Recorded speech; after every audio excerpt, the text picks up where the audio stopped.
Charles Aznavour, les vraies raisons de la mort de son fils Patrick enfin dévoilées. Le 26 mai 1976, Charles Aznavour a perdu son premier fils, Patrick. Une mort qui est longtemps restée un mystère, mais sur laquelle Mecha et Nicolas, les deux autres fils du chanteur décédé, ont levé le voile. La mort d'un enfant est un drame que l'on ne souhaite à personne. Ingrid Chauvin, Michel Fugain ou encore Gérard Depardieu, les célébrités sont nombreuses à avoir dû y faire face. C'est également le cas de Charles Aznavour, dont le fils Patrick est décédé le 26 mai 1976. Né d'une relation extra-conjugale entre le chanteur et une danseuse prénommée Arlette, ce dernier avait été retrouvé mort dans son appartement de la banlieue ouest parisienne, un mois après son décès. Une mort qui est longtemps restée un mystère. On n'a jamais su exactement pourquoi. On ne sait pas si c'est une prise de médicaments ou autre. On n'a jamais su dans le détail, avait confié Daniel Panchanko, le biographe du défunt mari du Thorsel, dans un documentaire diffusé sur France 2. La terrible descente aux enfers de Patrick Aznavour. Âgé de 25 ans au moment de sa mort, Patrick Aznavour était un homme extrêmement seul et démuni. C'est pourquoi, à en croire ses frères Mecha et Nicolas, il avait sombré dans les drogues et les médicaments.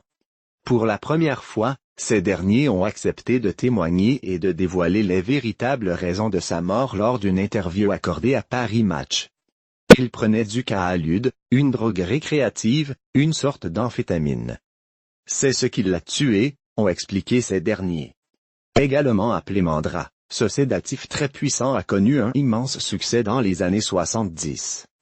S'il n'a quasiment jamais évoqué le sujet dans les médias, Charles Aznavour aurait évidemment été dévasté par la disparition de son premier fils. C'est ce qu'expliquent Mecha et Nicolas, qui assurent avoir vu leur père plonger dans une immense tristesse. On sait que ça a été un drame pour lui. J'ai retrouvé des lettres que Patrick lui avait adressées, il avait l'air d'être gentil, assure l'aîné des deux frères, qui n'avait que 5 ans au moment des faits. Le père et le fils sont désormais enfin réunis au paradis. Biographie. Charles Aznavour Chanour Vagina Aznavourian naît le 22 mai 1924 à Paris dans une famille franco-arménienne d'artistes. Il est ainsi élevé dans une atmosphère empreinte de musique et de théâtre, dans le restaurant tenu par ses parents. Il commence dès l'âge de 9 ans sa carrière, en s'inscrivant à l'école des enfants du spectacle et en prenant Aznavour comme nom de scène. Très vite, dès 1946, il est repéré par Édith Piaf, qui l'accompagne dans une tournée internationale jusqu'aux États-Unis.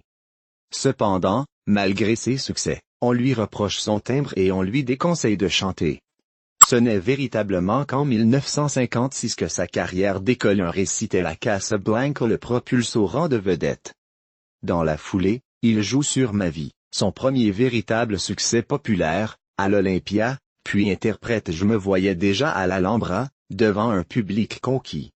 Les années 1960 seront celles de tous les succès. Il enchaîne les tubières encore, La Bohème, Emmenez-moi. Désormais en parallèle, il écrit 2 des plus grands succès de Johnny Hallyday, Retiens la nuit, et de Sylvie Vartan, La plus belle pour aller danser.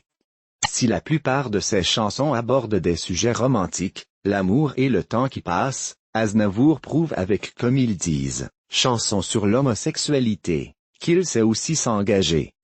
Il confirme cette volonté dans les années 1980, durant lesquelles il apporte son soutien à l'Arménie, à travers sa fondation Aznavour pour l'Arménie.